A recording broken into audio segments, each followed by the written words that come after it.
Um, so officially, once again, hello everyone. Thank you for joining us.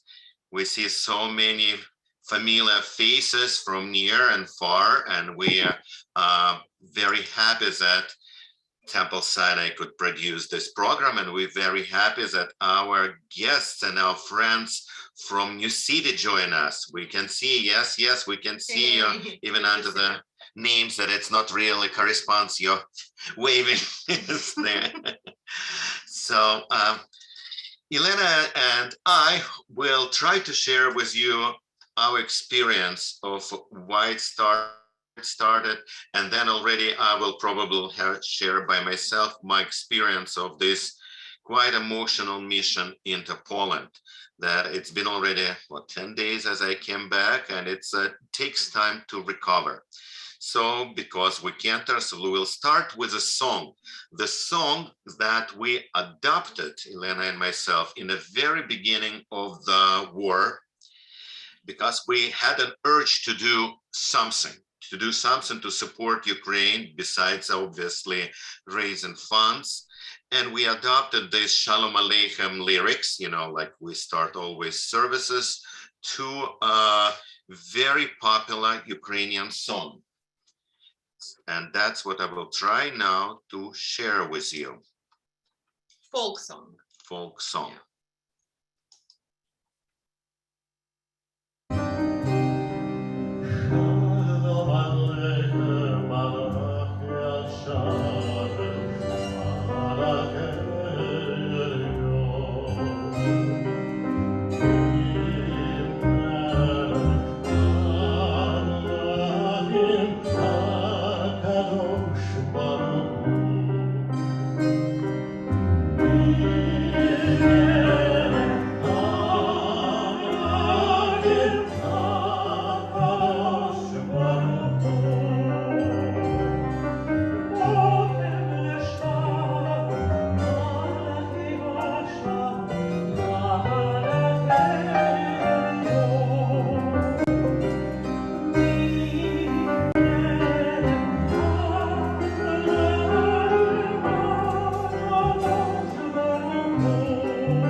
Yeah.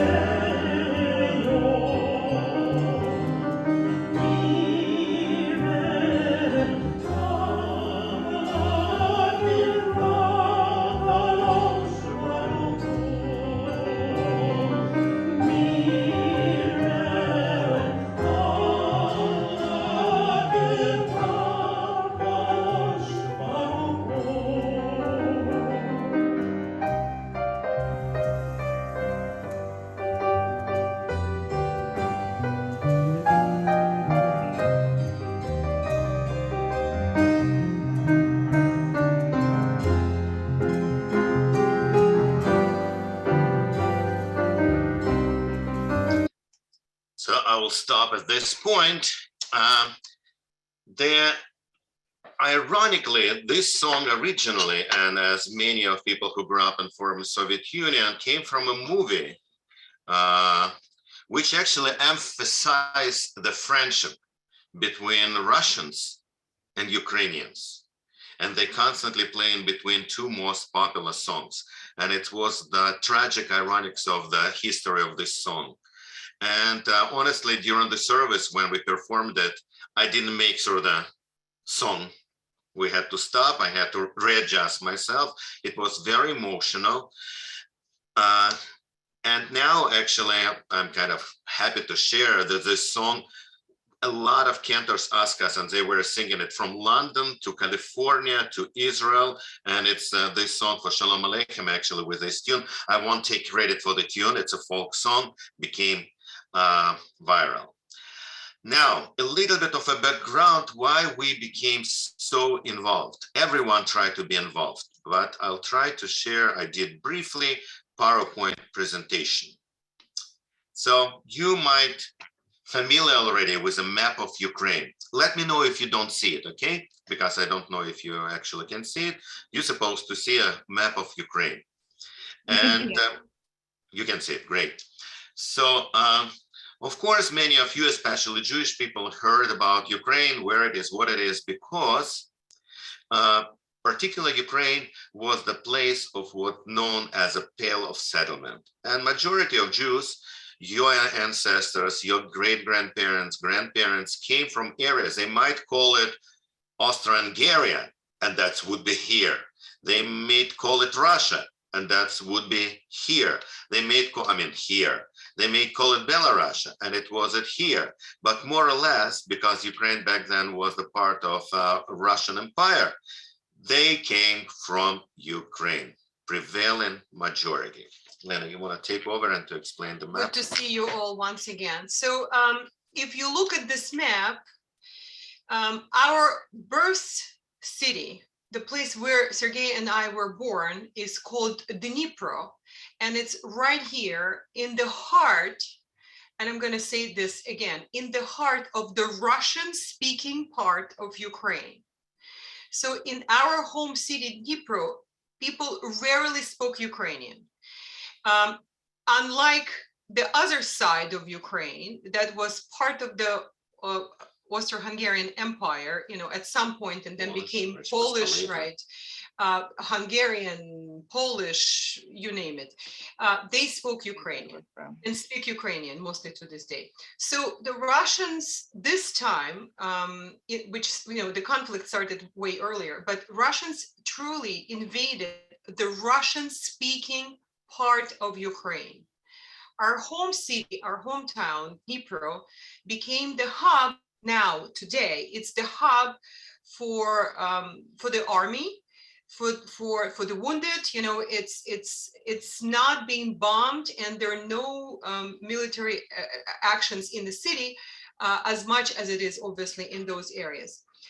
Why we got so involved, more than maybe other people, and why Russian-speaking Jews and non-Jews are so involved, because we have lots of family in Ukraine to this day. My cousin is still in Dnipro. He did not evacuate. He did not move with his family. And my brother was in Ukraine until about a month ago. And now he was able to leave the country and evacuate. And he's currently in Italy with his family, because he's younger. He's 42 years old, but he has 3 children. So he is not going to be drafted under any circumstances. He was able to leave. And last week, for my brother, we applied for humanitarian parole. Biden administration came out with a program for refugees from Ukraine, and we put out the application to provide an affidavit for support for his family. And so we also have our classmates, we also have our friends, and we of course have Olga with Create All, who really does all our videos, our Purim spiel for a number of years already. And she is in Kharkiv, and she did not evacuate. And Kharkiv is very, very close to the war zone, as you can see. And just for you to know, Zelensky himself, the president, came from our Dnipro area. He is from this Kryvyi Rih city. So all this made us very vulnerable, and we were experiencing like it actually affects us. Many of you, some of you, went with us in 2018 to Odessa, right? Odessa is right here. Then we drove here all the way to Kiev and continued. Some of you from Temples of Beth Shalom went with me. And with Elena twice more in the previous year. So we really, really attached to this area, and we attached to this congregation. On this picture, you can see from one of recent trips, we can see Rabbi Duchovny and a president of all the Ukrainian liberal Judaism, Alexander Haidar. And many of you watched Duchovny talking from a shelter in the very beginning of the war. It was very heartbreaking.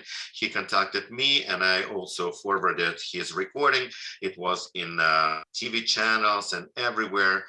Just for some of you to let you know that about, again, 3 weeks ago, months ago, Rabbi Duchovny found a refuge in Haifa in Israel.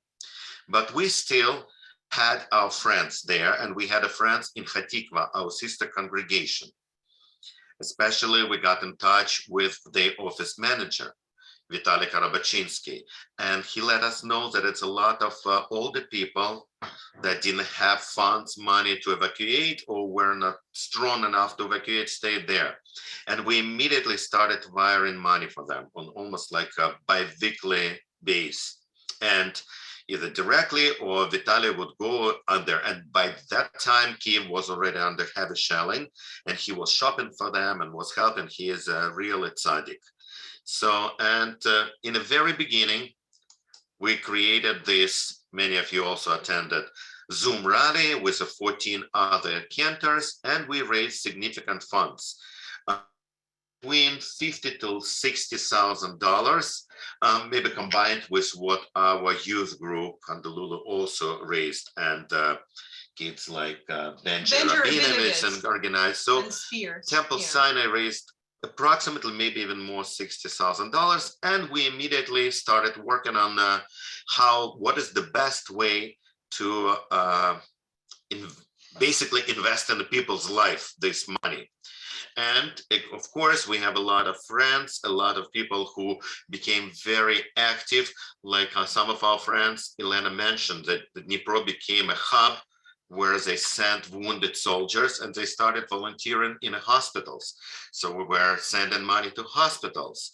We started here, and people got in touch with us that they started evacuating, and still on a border wasn't everything prepared. So we were helping them, $100 here, $200 there, and people settled in Romania, in Slovakia, and of course in I'll just give you a couple of examples of, how we were able to help in a very timely manner. Like the timing was everything during the evacuation. We met many of the ladies who were with me on Friend of a Friend Seder. Yulia Gris, Rabbi Gris. She evacuated with her congregation, and we heard her message. Ladies, I hope you remember that very powerful, very emotional message. So she evacuated with many members of her congregation from Odessa to Poland.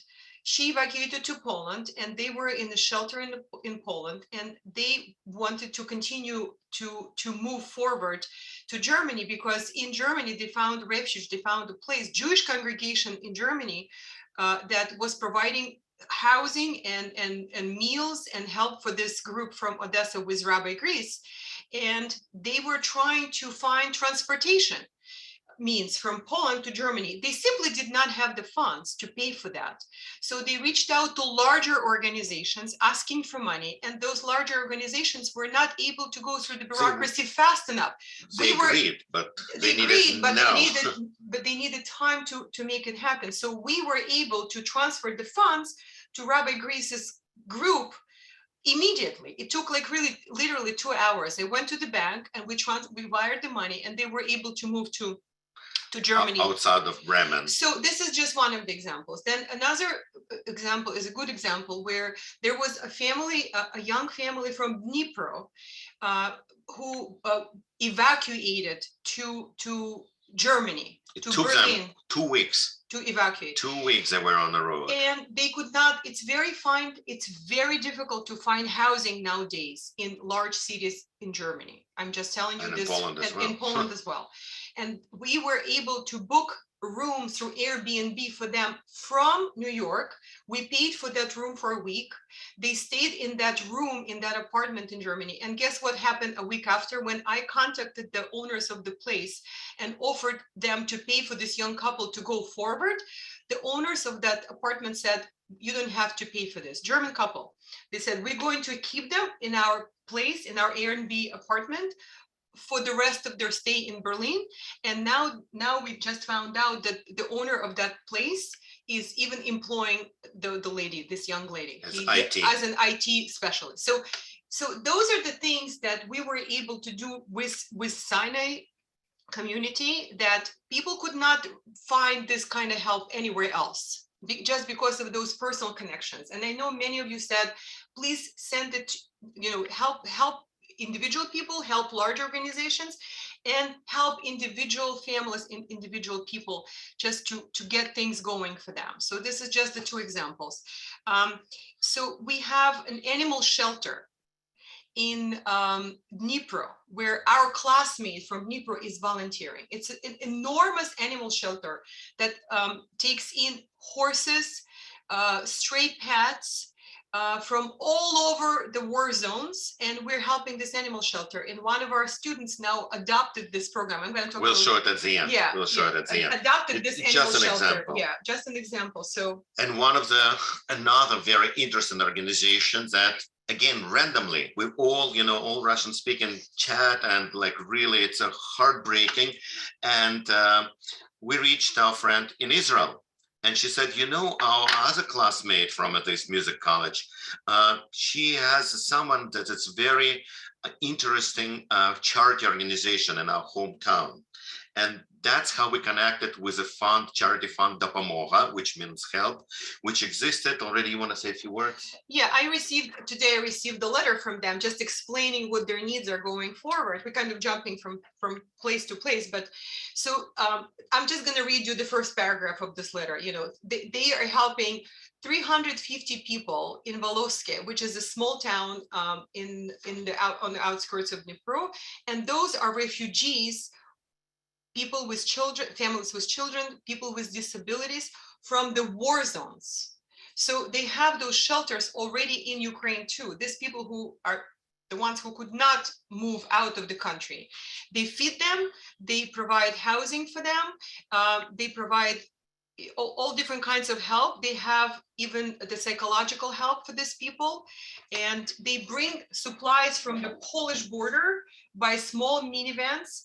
And we're going to work with them going forward to maybe raise funds to buy another minivan. So that was one of our also first donations. We wired several $1,000s to help them to evacuate people from areas that we showed you in the beginning, in Kharkov, in Melitopol, in all this area, and to at least resettle them temporarily in Dnipro.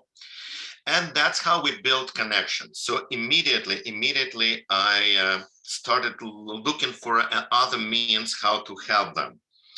And even before, honestly, many of you knew that even before the war started, I had in my head already plans to go to Ukraine over the Pesach.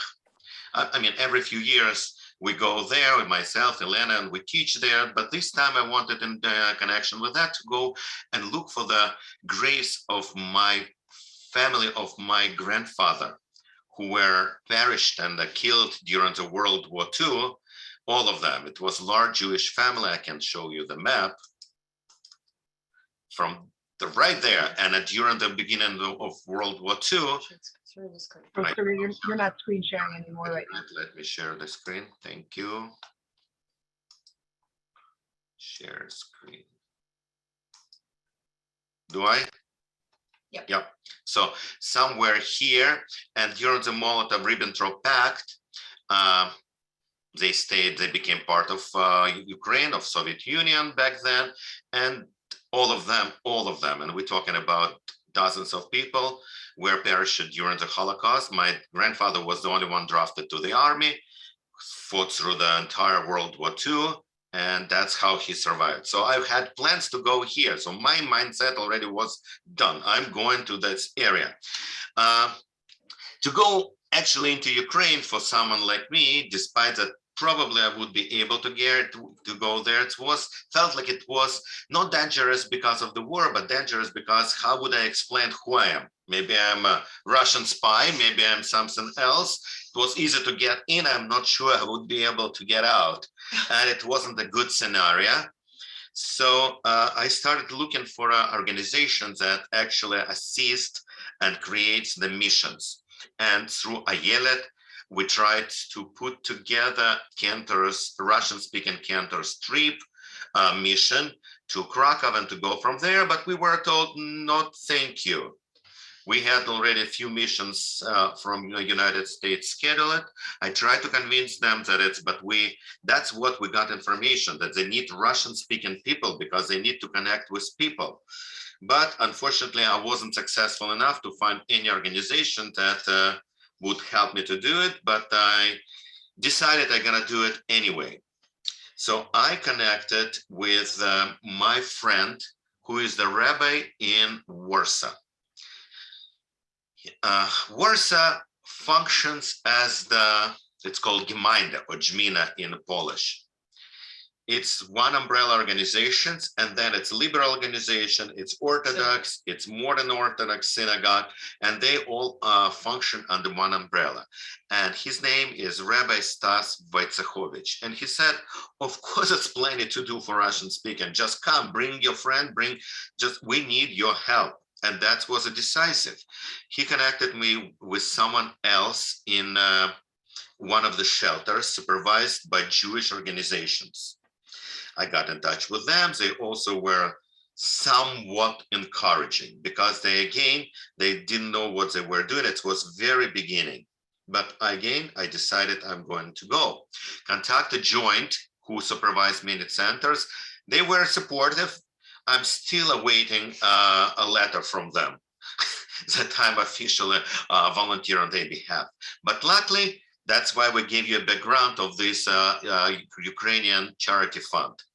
Our friends from this charity fund were able to generate for me a letter that it's looked like this. I'll share a screen again. Official letter, Pomohaim, or helping, or help fund. The official letter that allows me to get close to the refugees. You know, it's very organized, everything in Poland. And technically, if you're nobody from nowhere, you shouldn't be even getting around them. And it's true, because we don't know who can get around. But with these papers, with these letters, we started shopping. We started getting in touch again with this organization.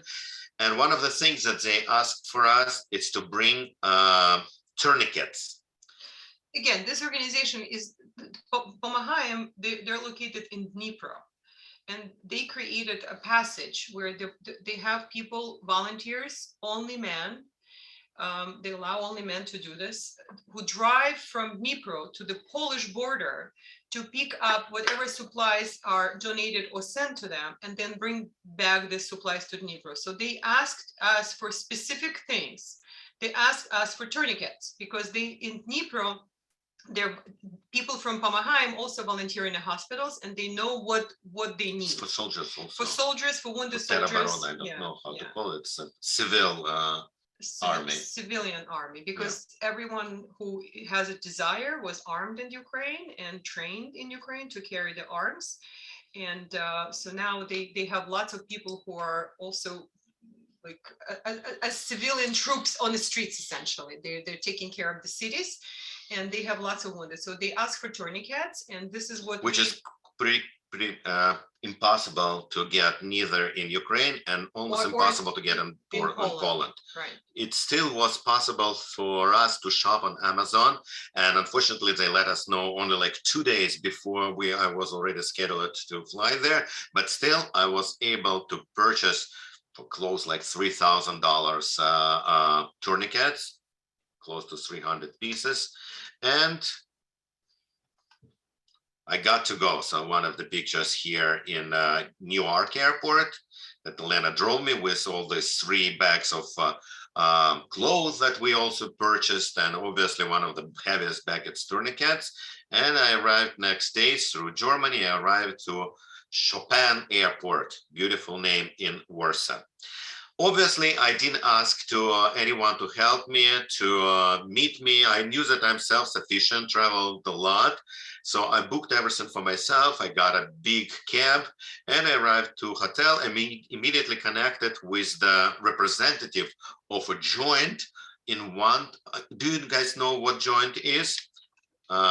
Joint is, it's called Joint Distribution Committee. It's one of the oldest organizations, and I will get back to it of how powerful they are, how important they are. By the way, some of the funds, we didn't feel that we can go channel only small organization. We did send to World Union of Progressive Judaism. We did send to Joint. We did send to many other American main organizations, but it was balanced sending. Couple $1,000, but we wanted to be a part of the major effort. So I immediately went to a hotel. Now, how does it function? If you are of Jewish descent, and when I say Jewish descent, to Ukrainian Jewish refugees applies the same rule that applies what's called in Israel Chok HaShvut, the law of return. One of grandparents is enough to qualify, grandparents.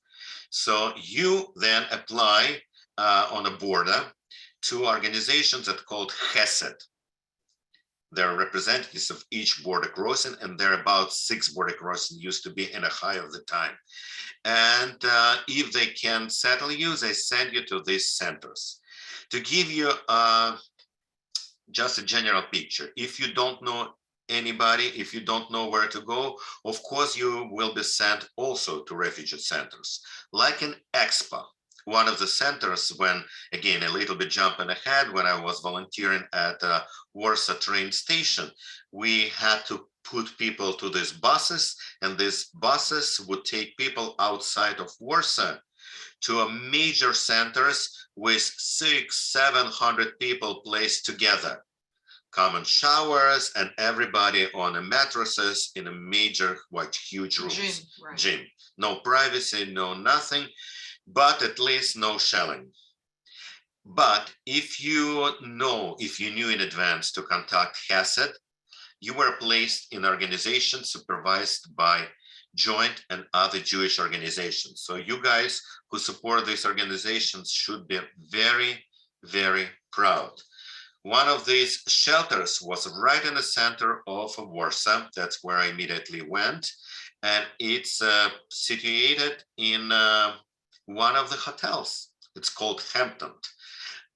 If they knew what Hampton means here in Long Island, they would be very proud.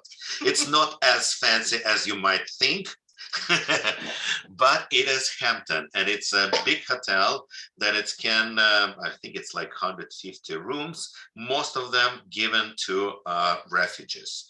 They put like the entire family, 5 people all together in one room. They have a representative. They fed 3 times a day there, and people have time to decide what they're doing with their lives. Some of them just waiting to everything to quiet down in Ukraine, and then they're eager to go back home. Some of them apply to Canadian, American embassies, and they're expecting to receive visas. If they have someone like Elena sponsoring for her brother, well, I'm sponsoring also, I guess, yeah. Right? And they're waiting for the results. Some of them looking for the connections. Honestly, in the last 20 years after Soviet Union was dissolved, many Ukrainians left. Many, and when we say many, the numbers were 2 million, something like this. So many Ukrainians already have connections with the different parts of Europe, where their relatives, their distant relatives, their friends working, and that's how they're looking for the places. And that's how I met the people. Someone going to Denmark, someone going to Norway, someone trying to get to Germany. That's the most desirable because the social programs in Germany probably the best in Europe. Someone goes to France. A lot of people go to France, going to Spain, going to Italy, like Elena's brother. And that's how they settle. In comparison, again, giving you a little bit different picture, I also went to Lublin. That's much closer. It's right basically on the border with Ukraine. People there, almost all of them, waiting for the action to a little bit calm down so they can go. So people that want to come back to Ukraine. So people that can plan to continue, go deeper in Poland and waiting. People who are planning to stay back, They stand closer to in the shelters to the border. Now, how the rules in Warsaw and in Poland and in some other countries work. You have a time. You don't have immediately to claim that you are a refugee that wants to settle in this country. If you don't claim it, then you can move on. You can decide that you want to go from Warsaw to France, to Italy. If you claim that you're going to settle in Poland, you immediately get in on the hospice of Poland government, and they start receiving somewhere in different countries, different from 250 to about 300 euros a month per person, which is obviously not enough for the family to rent an apartment, but expectations in all these shelters that people will a little bit calm down, will receive this help, and with this help, they will be able to continue and to start their lives. That's the vision of European governments. A little bit of support to help people to get sense of who they are, where they want to be, and either to move forward or some people want to go back. So I got in touch with this person. I came there immediately. It was for them something very rare. Now they haven't seen anyone coming and speaking Russian from United States. And I started talking to people and explained that I want to help them and I want to talk to them and I want to spend time with them. And even I'm ready to shop for them or to do purchases. I guess that was a key word. You immediately kind of get more trust that you're not just spending time, but also really willing to help. You're not like a box and selfie kind of person. Yeah. You know, you're there to physically help. And do things for them. And that's when the governing body warmed up to me and started.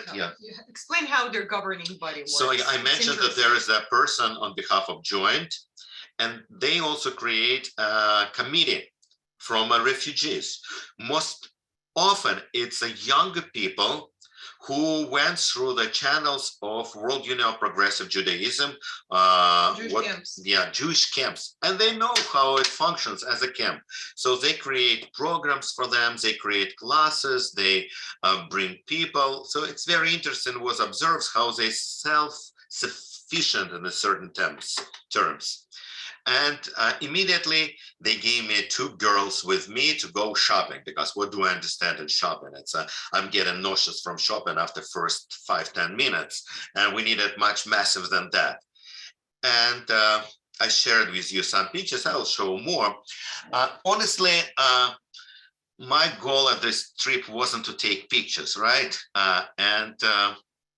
I wasn't, because I wasn't on the hospice of Joint, I didn't sign anything that I cannot take pictures, but I didn't want to take pictures. So the pictures that you will see and that you've seen, is the pictures that refugees by themselves were asking me, like, can we take a picture with you? And if they were proactive, then I would say, of course you can take picture with me. And that's how I got these pictures.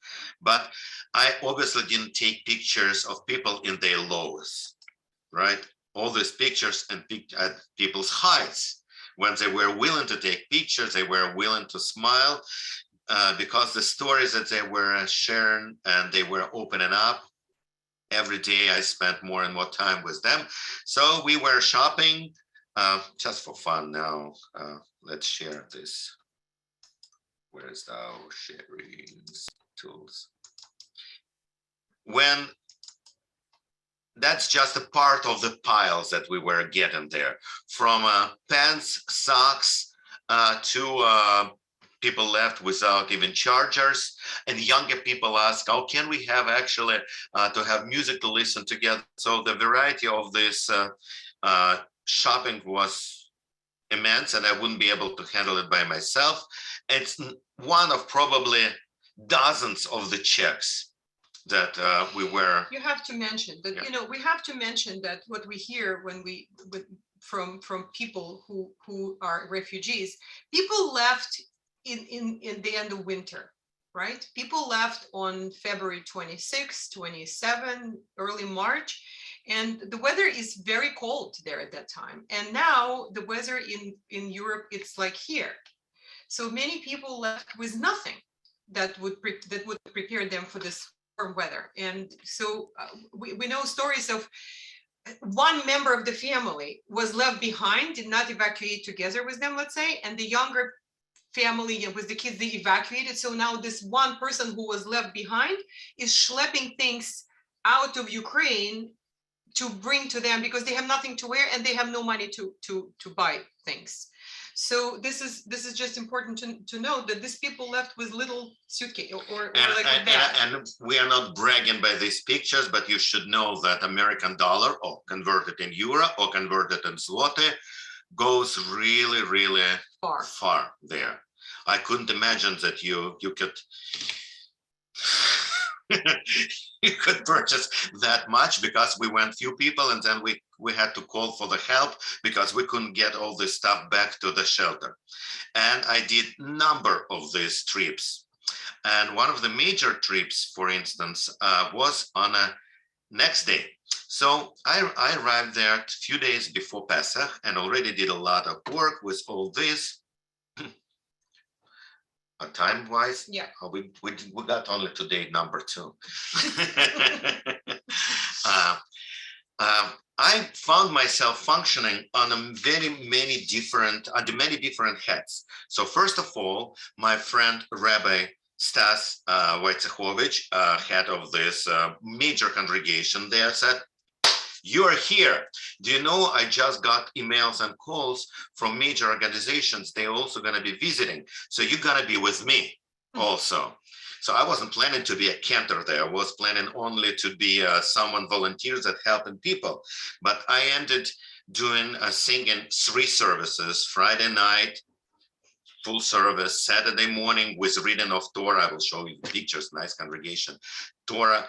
And even a week later, when I was already supposed to leave, he still asked me to extend the stay because first weekend was World Union of Progressive Judaism leadership, with the head of the World Union from Argentina was there, head of European Union from Germany, from Köln was there with a representative. So he needed a little bit to spice up his services.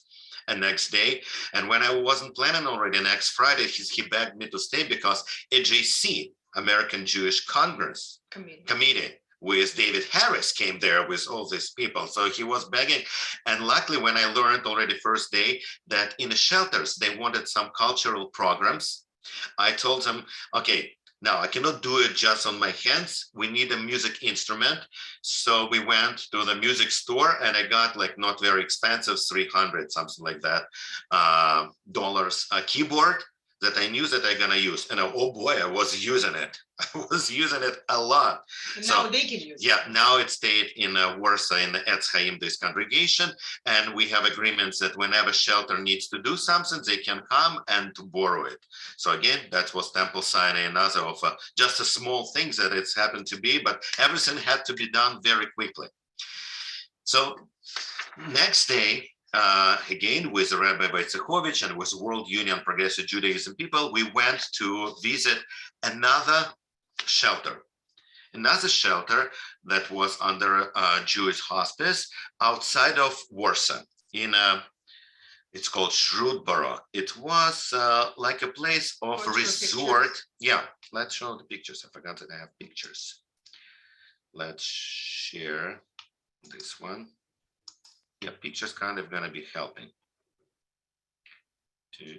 That's not this, that's not, like this.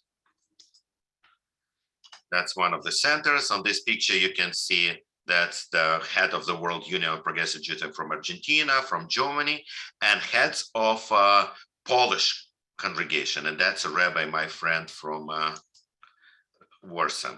And this young guy is a member of a board from United States. So that's how looks the center, the place where the refugees actually eat, take turns in this place. And they're in a place outside of Warsaw where we spent several hours talking people, learning about these needs. And again, immediately they started sharing that they all have winter stuff, they don't have summer stuff. And I met there one wonderful person, a volunteer, Russian-speaking volunteer from United States, from California, who came there on who was officially sent by Join, and he spent his entire stay only in this place. His name is Paul Furman, and what you do? He's right here. I wanted to show. And I agreed with this young man, he's in this picture, that I would wire money to him, and he's in the next few days would go shopping. And it's just a part of the major shopping that he did for these people. And unlike me, he knew the sizes of sneakers, the sizes of whatever they needed in this center. And this center hosts about 80 people.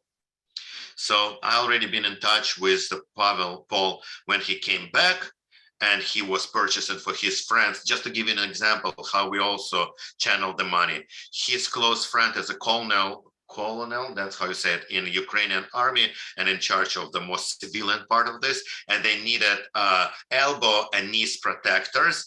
And as of 3 or 4 days ago, we sent money, and he already purchased and he already shipped it. That's how fast we can act. So there are some Russian-speaking volunteers that they badly need, and he was one of these people. He's an IT guy. He lives in California, so he was working remotely during the night, I guess, and was volunteering during the day. Exactly, because of the time difference. Yeah. So he was living there, working, and still helping people a lot. Going back, so when Pesach started, we had a service. That's a keyboard that we purchased. And then Stas Vaitsechovich, Rabbi Vaitsechovich, asked me to lead a major service for the major Jewish population in Warsaw with refugees, invited like groups of refugees from these centers. So I ended up leading, and I didn't know it in advance, ended leading a seder for 250, 300 people in a Marriott hotel, all obviously paid by the congregation, by Jewish Gemeinde there. Next morning, we were reading Torah, following up. By the way, they liberal service. It's probably more Orthodox than many Orthodox congregations here in the United States. 7 Aliyot, full Haftarah, all the Psalms, 3 hours long service. I haven't been at that kind of service for a long time, but felt very nice. Now, what I discovered that day, that not only Pesach started, but also Easter starts that day. And it was pretty much tragedy, because I already planned, spend my second part of the day going to shop with these members of the congregation, plus with a representative from this Ukrainian help, Dopamog organizations that we were sharing with you. And nobody told me that all the stores close, I don't remember, is it 1 o'clock or 2 o'clock for 3 days forward out of my stay there. I was panicking. 6 a.m., I woke up, all the representatives say, guys, you live here, you should know better than me that everything's gonna be closed by the time I will finish the service. Let's do next. You guys take a lot of people in each store in this shopping mall, and you start shopping more in the morning, 10 o'clock. By the time I finish my service at 1 o'clock, I will just get there and I will start paying. Oh boy, it was a marathon. I had, before the stores closed, I had to shop. I cannot even tell you in how many different stores. And one of the girls was running with my card. I started using my personal card because one of the cards already was shut down because they couldn't handle that much impact on the cards. We covered several stores, and there were 10 shoppers. I felt like major organization of shoppers shopping for this organization. We closed stores. They were kicking out of the stores already, shutting down all the windows. But we succeeded. We succeeded to up all the credit cards, and it was one of the major days. In between, it was the second day of Pesach, and we were asked to lead a service in another congregation, in an Orthodox congregation that was actually invited all the refugees as well. It is probably very interesting to show. It is the only survived in Warsaw congregation. It's called Noshik Synagogue, beautiful, gorgeous building. Right in the center, it survived miraculously survived World War II. And here on the second day, we led three different seders. And one of the seders, smaller ones, for the refugees. Oh no, that was the major one in Marriott. That's the one. That's the one that we led in one of the Simcha room, what we would call here, smaller rooms, not very sophisticated seder, as you can see, but people were so happy to be there, to participate, to learn like this. Now, even before we left, we were asked by the Temple Sinai to leave some message, musical message, and Elena and myself adopted another song for the Kadesh Urchatz. Kadesh Urchatz, many of you know, it's a song, usually we sing a Babylonian tune, and it's the order of the Seder. Order of the Seder. But we decided to do something different. Let me just take it down. And we adopted like this. Hold on, I'm gonna share it.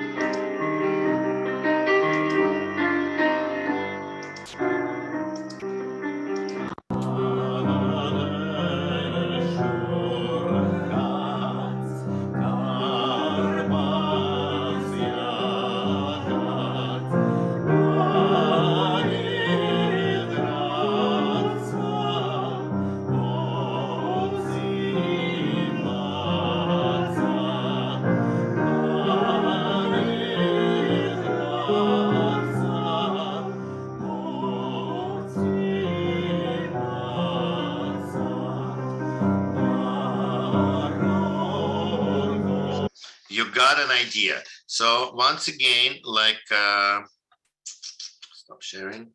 Like a previous song, it was very familiar tune to everybody, and everyone started singing. First at my first seder in a Marriott hotel, and second time with all these people. People started crying, literally, all of them started crying hearing this song, and we had to channel it in slightly different direction already in the seder.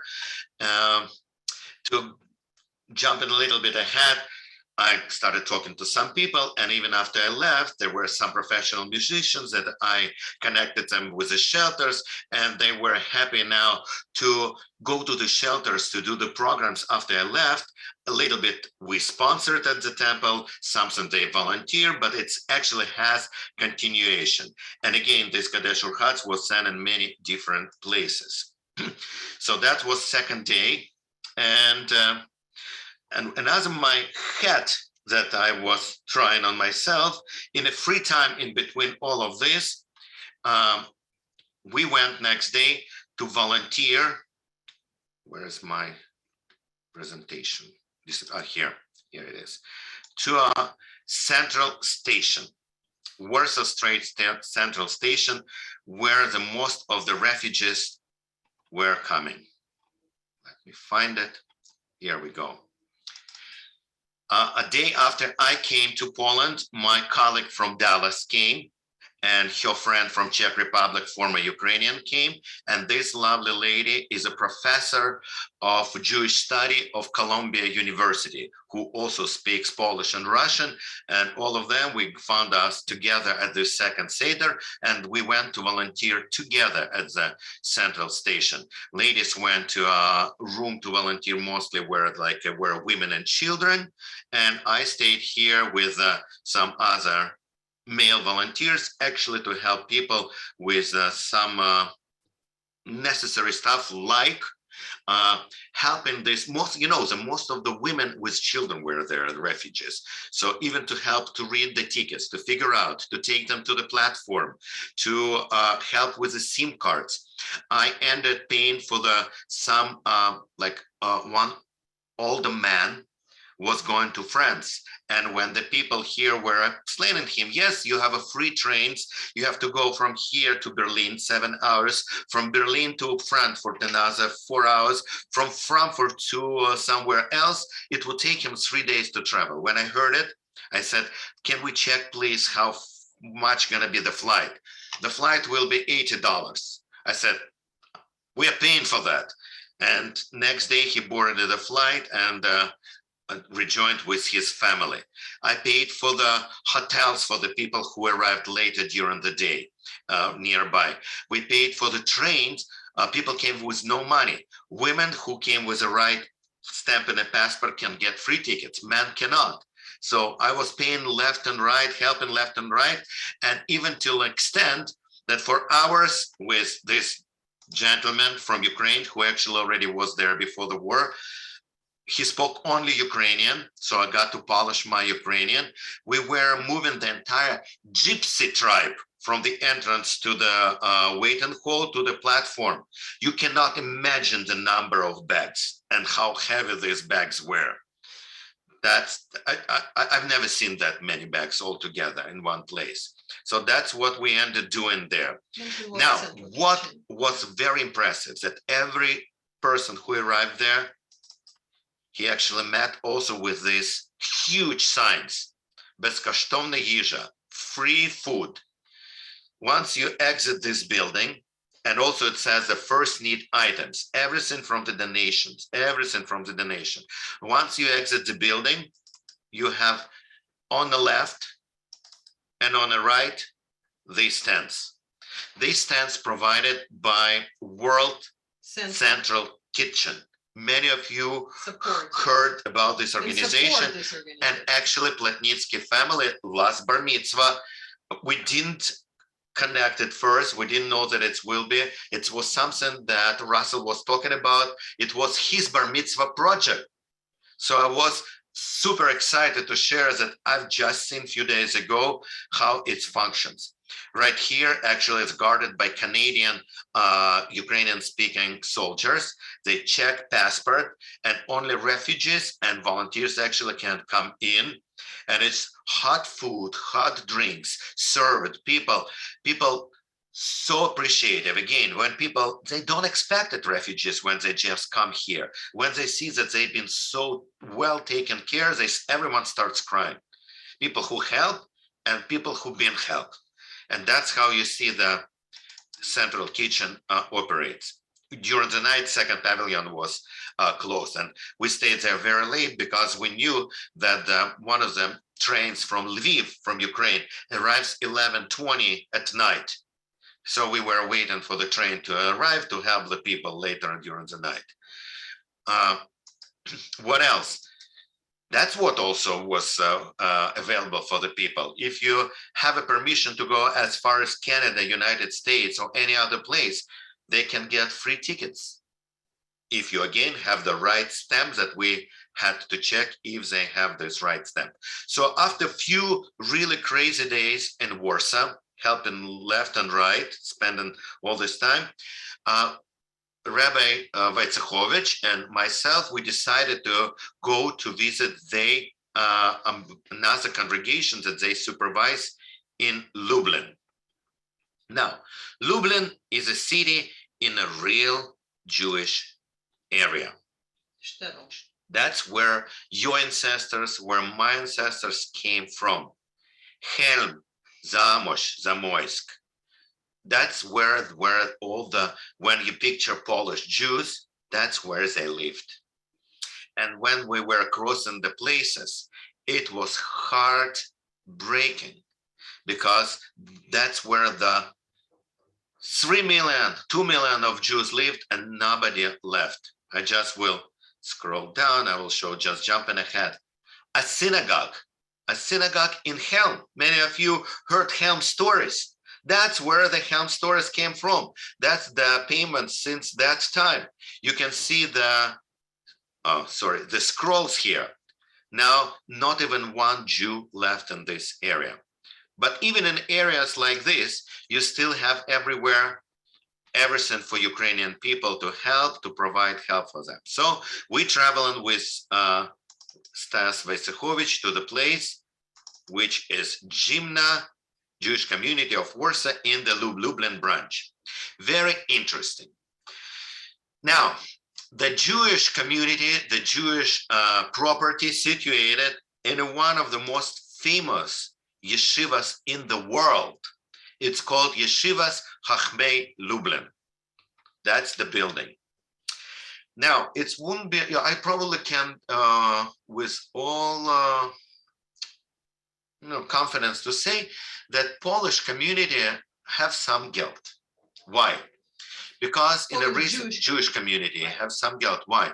Because, for instance, main Warsaw synagogue was destroyed during the World War II. And in place of her, now it's a 30-story building. The Jewish community is given 3 stores as the, how it's called, not reimbursement, as the rentals. Not rentals, the money that you get, reparations, yes, reparations. And they have real estate company that renting, and that's how they make money. Same way now, unfortunately, because there is no Jews there in Lublin, it was, you can see in the picture, it's now Hotel Ilan 4 stories, which is now for 4 stars building. So all the refugees placed now in this building. You enter, and once that's the same place. You can see how many people, how many Jews were there. Why it's famous? Many of you familiar with the notion of Daf Yomi, when all the Jews around the world, the ones that want to study 1 page of Talmud every day. That's where it started, in this particular yeshiva. I was stunned when I learned about this. That's where the refugee center. You enter the center, that's how it looks like. I cannot bring it closer. It shows that they have classes with kids from 12 till 6. They show here that they have a psychologist. They show here that they can ask for any possible help. One of the room being done under, you see the Jewish symbols, as a children room.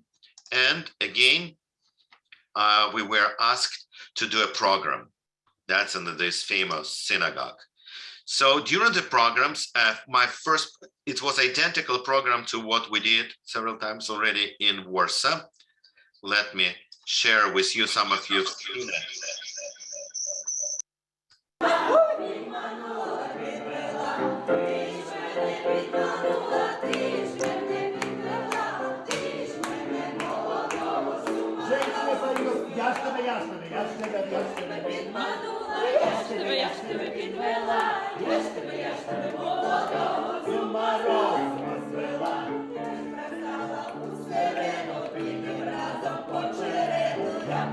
Тебе нема, мужчини, ти ж мене підманула, ти ж мене підвела, ти ж мене молода, з умару женщини.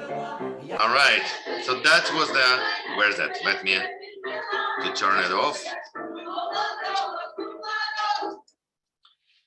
So I wasn't planning to do any of this singing. I was planning to talk to them and to bring some consolation.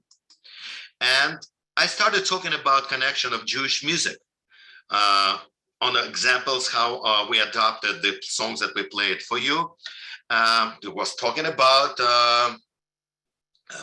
composers who wrote Mamir Bestashin, Shalom Sekunda, and little by little, we started to find more and more similarities between Russian, Jewish, and Ukrainian songs, and we started singing the songs. And suddenly, the faces of these people lit up. They started singing. They started dancing. They started looking for another songs, and I was, thanks God, I have the skill. I could accompany them.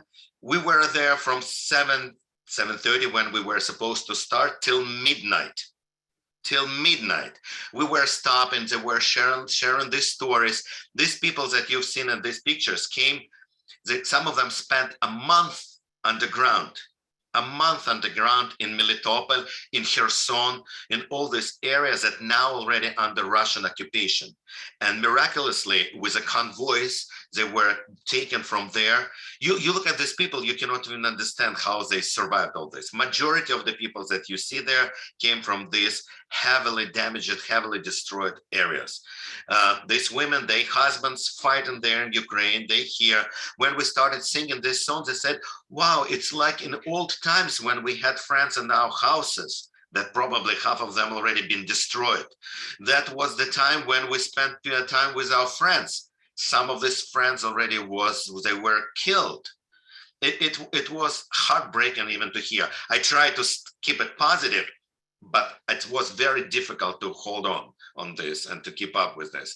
But you could see how it's bringing comfort to all these people. They asked to come back, and that's why when I left, I organized to other people that already there to come back and to sing song for them. And we did the same in other cities. So that was what we did in Lublin.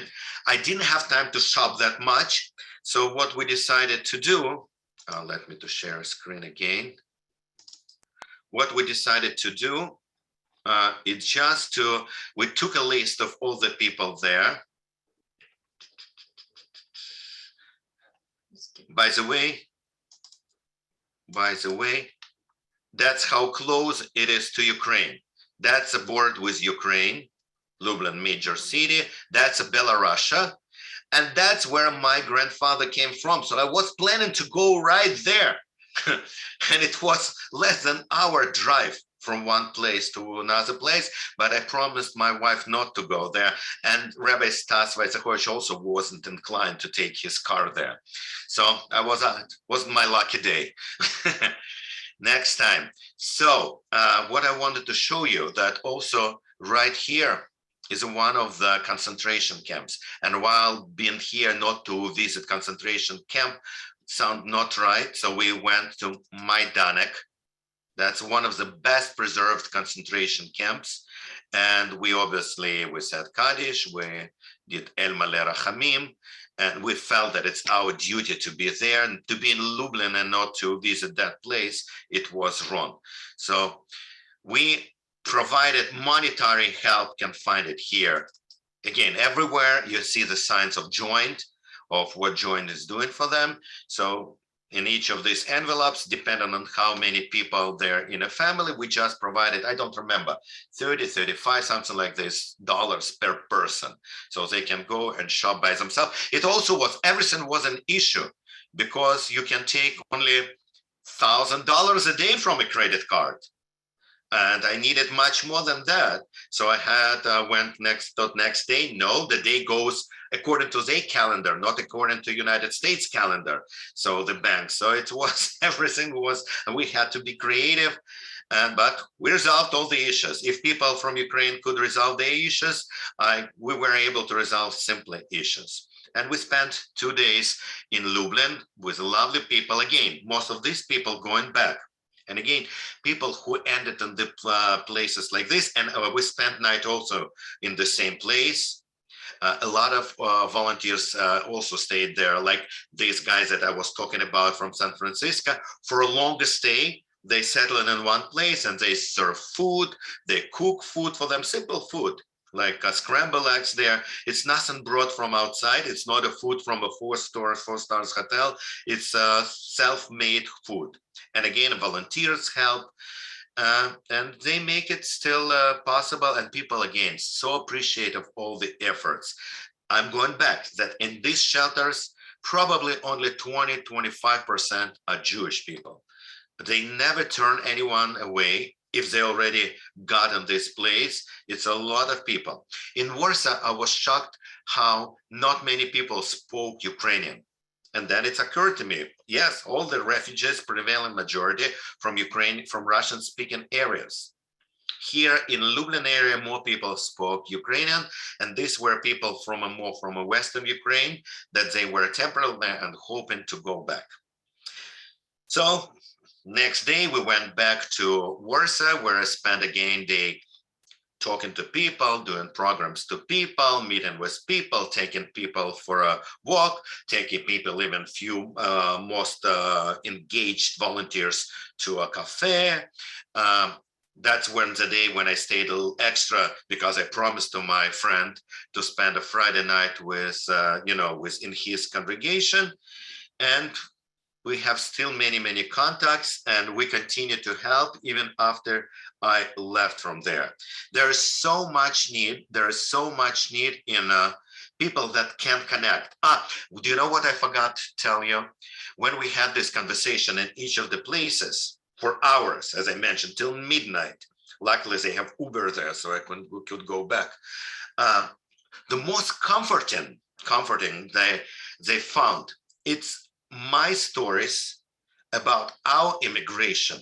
And we had with Elena, we were lucky to do it twice.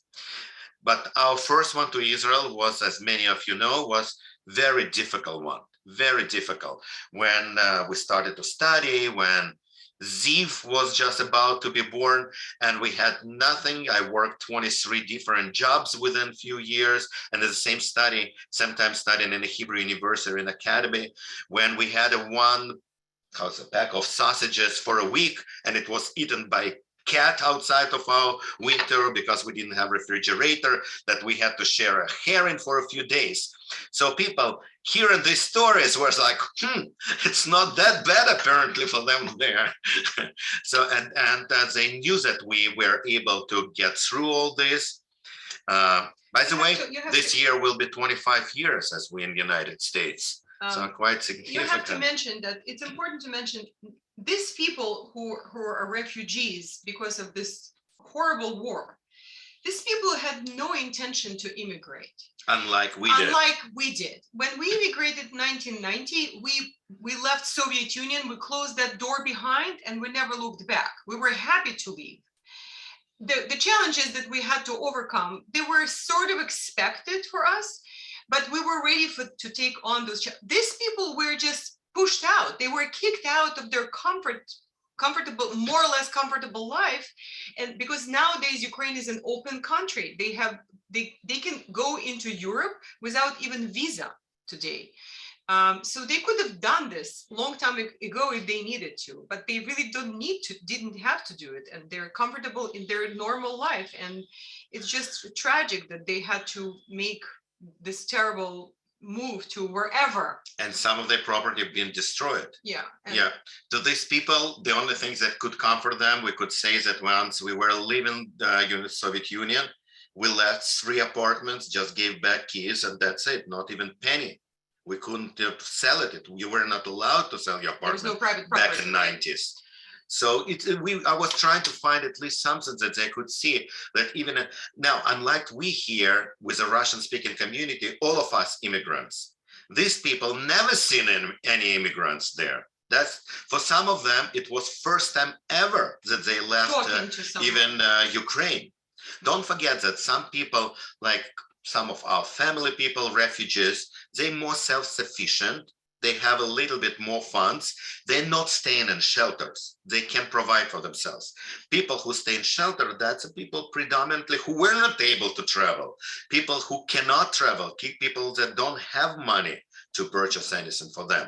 So that these people, you talk to them, what is your profession? I was selling this, so not highly educated population, let's put it this way, not the intelligence. That's why it's much more difficult for them. That's why they need help in a train station. Yeah. That's why they need help any place, and they need just the comfort that someone understand them, because we should understand that people in charge, they have thousands, hundred thousands now people to talk to, and nobody has an opportunity to talk with these people. So they need people to listen. That's most important for them, to listen. And what we hope we will be able to do. They know, they appreciate what Americans do. I just seen Nancy's post that Neil wrote a song. I actually yesterday was in touch with Neil. And the profits from this song goes to the central kitchen. So I was yesterday, after Nancy sent it to me, I was in touch with Neil. I wrote it to him that I like this song and he, great job, keep doing this great stuff. Cantors, I just everybody. want to let you know that you have a bunch of questions in Oh, the really? chat. Yes. So I don't know if you have a few Yeah. minutes for questions. Yeah, let's do it before I Let's totally do the questions. lost my voice. Okay, no, that's I'll try amazing. You also have a lot of Try to. beautiful comments of thanks and praise. So the chat is being saved, so you can read those. Let's read your chat. So and meanwhile, you can ask the question because I kind of already made the circle. I see the question here, Jim, thank you. What else we can do to help? So one of the things that we're working on right now is to connect with very specific charitable organizations in Ukraine, which will have specific projects for us. So Допомога is the organization in our hometown, in our birth town, Dnipro. That organization runs a very large shelter in I in have a Dnipro. pictures. So Sergei has pictures. This is where they That's how made- like one of the some stuff that we were purchasing. They bring people, refugees from Ukraine to the Polish border, and then they already dispersed there in Europe by these minivans. so they bring people from the war zones, let's say, right? They evacuate people to the Polish border, but then they run those minivans back to Dnipro filled with goods. Like this. Like They- either goods that they purchase themselves because of the funds that they get from outside of the country or inside the country, or the funds that we provide to them, or because they just shop and get things right there in That's an Poland. organization that has 360 people now in a 100 people facility So, in our I'll hometown. just point out to This you, lady, for instance, Yeah. is the sister of my classmate, who was as a refugee already in Warsaw, but she's still trying to help and works together with her cousin. That's the so this the this head is of this turning organization. actually, just so for you to know, Andriy Pinchuk, this guy who is standing on the side in Usually the dark, he's a Christian yeah, guard. garment. So Andriy Pinchuk is a Russian Orthodox priest, and he runs a very large community as a priest on the outskirts of Dnipro. He's a terrific man, wonderful, wonderful man, and he was supposed to join us today. We were hoping he will join, but he wasn't able to. He's traveling between the places, and we are turning this into an interfaith project because they were really at first surprised that a temple, a synagogue from New York is willing to help them. So I got lots of texts from him, asking questions about our community and how we operate, what we do, and who our leadership are.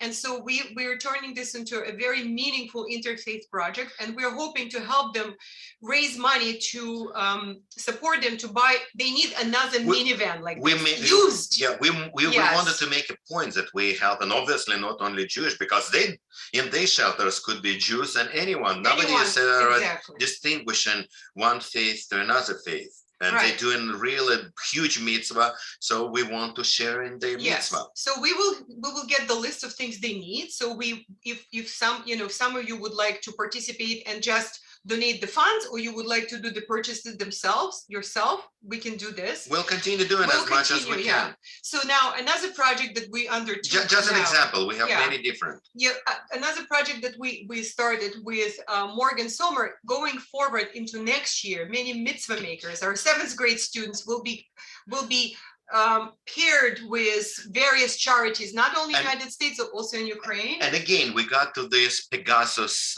animal shelter through my classmate. Right. Who was volunteering Who there. volunteers So we there. sent you a couple $100 only. Just to Just help can you her. please take it to them?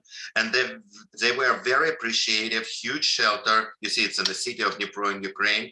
And when we shared with members of Temple Sinai, they said, why wouldn't it be our project? And the so Zomer family. family decided to take on this as Samantha's project and Morgan's project, and they already raised $2,500 for Pegasus. And if you go online and check out Shelter Pegasus in Dnipro, it is just a wonderful place because they shelter horses, dogs, Everything was stray abandoned cats, now. whoever abandoned their Even pets. some stuff that you might heard from Kharkiv, where it was the zoo was destroyed. They were moving animals to actually our hometown because it's the largest town and it's closest to the fighting Fortunately for the animals, unfortunately for the people. Yeah, Yeah. okay. So Other that's- question, so that's, Somebody wanted, Jim Rotenberg asked, is it possible to sponsor a family with children? yes, and so this is why we're connecting with Dopomoga, with Andrei Pinchuk much closer now, because now we can see the need. Now, because at first, there was a lot was happening and they themselves could not really give us direct, clear directions of what their needs are. But right now we will have an opportunity, I hope, to, let's say, connect a family from Sinai with a family from that are refugees in Ukraine. Because in Ukraine, you can imagine the need is much higher than it is in Poland even, or Germany. Yes, Someone- I didn't see, I'm just reading the questions. I didn't see one mask in Poland in 12 days I was Yeah. there. That's the one thing that Putin successfully defeated in Eastern Europe, it's COVID. Of course it's still there. Of course it's still there.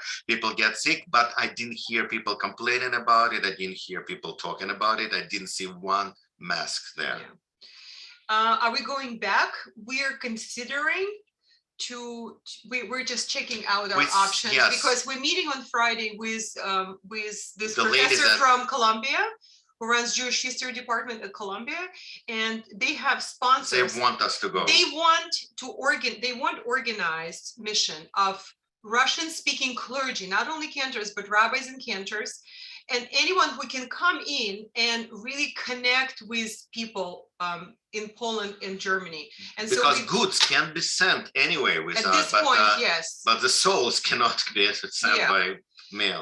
So we're going to find out more. Susan, Mark, it was good to see you. Really wonderful to see you. So where to donate?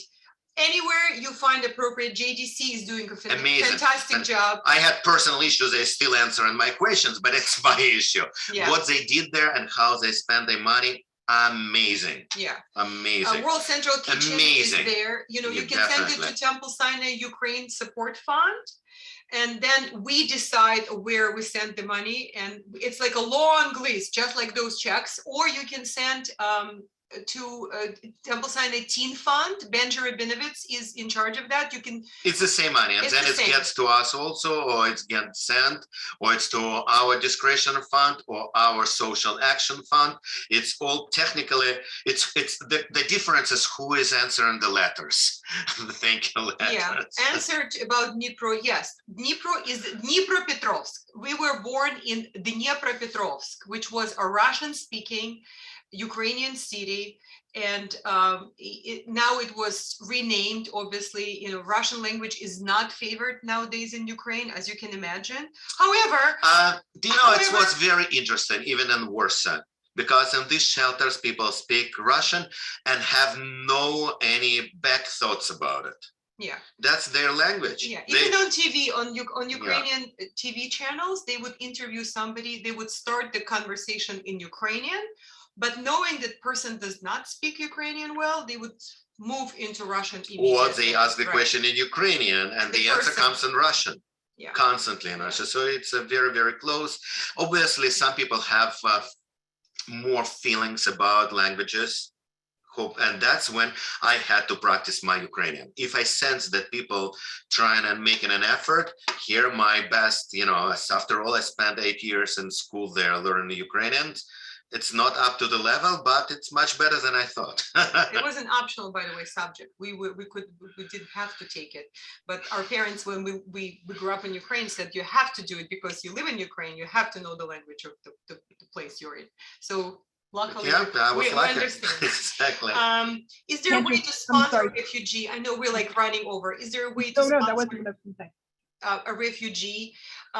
We're going to find out more about this. We don't know You mean yet. in United States? Yeah, we don't know yet how the Because program is we going to. sponsoring refugees for now, those that we have personal contacts, like this family of our classmate from a Kiev Philharmonic Orchestra, Oh, that's who an interesting left thing. Yeah. A quick fled thing, for- and- yeah, who left from Kiev when it was bombing, and she's in a small town in Romania. She didn't take her cello. So I said, you know what, Liz ran the cello. We're gonna be helping you. maybe start practicing. Maybe you're gonna stay in So I Romania. just want to share that And- Sinai Circle, Tracy Zimmerman, our member of Temple Sinai with Sinai Circle, we did the challah bake. And all those women who participated, all those religious school moms and nursery school moms who participated, they donated money, and we sent a donation to Irina Kiyashko from that group directly. And We didn't send all the money. I don't want to like immediately to send huge amounts. yeah, so we sent some money to her so she can rent a cello for herself and help herself, just continue her professional. Was Yiddish spoken? I don't think so. No. You're talking about during Jim, you're talking about in now the shelters on the or- shelters. Jim, In the shelters or any of the older people? no, I didn't hear any Yiddish. We sang few songs in Yiddish. We didn't see the tremendous response. No. No. This is a very interesting question that you ask. I just want to make a pitch for a program that will be presented this week on Thursday at 7 p.m. because this is a very relevant question you Yes. asked, Jim. 7:30, At Cantor. 7:30, sorry, Adrian. So Zvi Gittleman is a professor of Jewish studies from Michigan University. And I believe he also taught at Tufts at some point. He is a specialist in Russian, Ukrainian, Jewish history. And he's coming on. We heard him speak about a month ago at the community synagogue in Port Wash. And we advised that we bring him over. And so Rabbi White, Michael, invited him. And Zvi is going to speak on Thursday and present a program on Jews of Ukraine. All those questions that you have about the history of Jews in Ukraine and what is happening with Jewish community in Ukraine now, right before the war. For those of you who have not traveled to Ukraine and Russia with us, you of course, want to learn more. And for those of you who have been, Zvi Gittleman is a fantastic speaker, amazing teacher, and he has also a PowerPoint that he will share. You will learn a lot this coming Thursday if you join. We attended his We program, attended his- it in was Port Washington, outstanding, and we really like outstanding. it. And now, Now we're Temple bringing Sinai him to is, Sinai, yeah, so so- please join. but just for you to know, in Ukraine, before the war, and majority unfortunately already left, there were 40,000 Jews, which would qualify probably mother or father. But there are 200, they were, again, everything we're talking in past tense, unfortunately, because more than 50% of Jewish population left. Around 200,000 of people who has the right of return. Remember I mentioned it, if You have to be quarter grandparents, Jewish. You have to be quarter Jewish, right? they could go to Israel. Now even Germany, as of last month, started receiving these Jews with quarter Jewish. So there is a 40% of Jewish with the Jewish roots that they actually experience some Judaism, and 200,000 that they heard who Jews are. Oh, well. Yeah. All right. Do we have any other questions? I know we're over And time. good for Marcy Pekowska Road, the GCC Rockland and Bergen sponsoring. Yeah, we are gonna, wonderful that you guys doing it, and I'm sure it's gonna be more and more needed. The tragedy, always a refugees is a tragedy, but when you see a refugees that lost everything, that they look like you, they dress like you, they talk like you, they live in that's what was a problem with Russian soldiers, because I don't know how many of you know it. The soldiers that fight in Ukraine predominantly were drafted from outskirts of Russia, from deep in Russia, and deep in Russia, minorities, right? Yeah. Buryatia, Ingushetia, Chechnya. 30 million people still live when there is no sewage or even toilet in the home. 50% of hospitals without heat. It's so undeveloped. And when they get into this, like you heard places like Irpin, like Bucha, Irpin and Bucha, same relation to Kiev, like New City and Roslyn.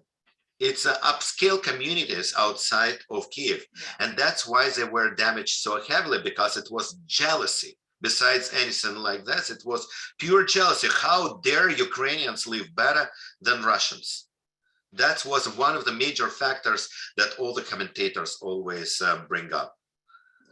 Yeah, flat screens. They have computers. They have everything. They enter and they break into the apartments. They find the stuff that they haven't seen in Siberia there. Yeah. Very unfortunate. It's a tragic situation. It's a heartbreaking and a tragic situation. And unfortunately, we listen and always commentators in the Russian and Ukrainian. It's not Yes, anything. thanks God to yesterday, on a Land anniversary lease, yes. anniversary of Land lease, of yes. victory. Yeah, Biden signed it. It's gonna be huge. It's gonna be huge. And now we're saying it's not only to kick them out, but actually to defeat Russia. But everyone still says that it's not going to be like overwhelming and immediately. It still can go, some say deep into summer. Some say that it can last at least till the end of the calendar year. That's predictions are different, but nobody predicts unless written between the line, it's suddenly going to stop in Russia. There are some predictions like maybe Putin not that healthy as he thinks. So otherwise it's going to continue, and our help and help of United States. But guys, once they hear that once they heard that I'm from United States, they know how much United States helps. They do know, and they appreciate it. Everyone, every single person, and they always expressed it. So All right, write directly to us if you have any questions. I if assume you that have every any one of you ideas, if you have any ideas of how to and what we can do together, if you want us to connect you with specific project to help there, we're here for you. We're here for We'll you. find it. We'll find it, We'll because find a that's- way to do it. because that's what we're looking for, to help people on the ground. Yes. Because we've seen that major, and don't forget also that major organizations like Join, like World Union, like Hyatt, they all do, they share, and I've seen it with my own eyes. So everyone is in the same boat, and hopefully yes, it's gonna end. and let's pray for the victory. And get in touch with us, talk to us, email us. We will be happy to hear from you, to talk to you, to hear from you. It's so wonderful to see you from us and people across the Hudson River. And do not miss Thursday. If you have time, if you have an opportunity to hear Tzvi Gittelman speak and learn from him, really outstanding teacher, outstanding professor. And come visit us here. Yeah, sorry, I was just going to say an email is going out shortly with all the Excellent. things Very out good. for Thursday night. And Very Cantors, good. thank you for everything that you're Thank doing. you, Adrian, for your help. Come visit us here in Roslyn. We are every week we're on the Bima. Yay. We will be thrilled to see you. Thank And you. all of you in Roslyn who Thank haven't been you. yet back in the building. And We Roslyn also people, will be come on, come very happy back. to see you, not only on the Zoom. Exactly. We want to see you. We want to celebrate Shabbat with you and any other good reason. You We'll- stay well, everybody. you Take all. very good Thank care. you, Cantor. You too. Thank you. Thank you for all you do. Bye-bye. Thanks, everybody. Peace. So much. Yeah, It- thank you. It was very touching. Yeah.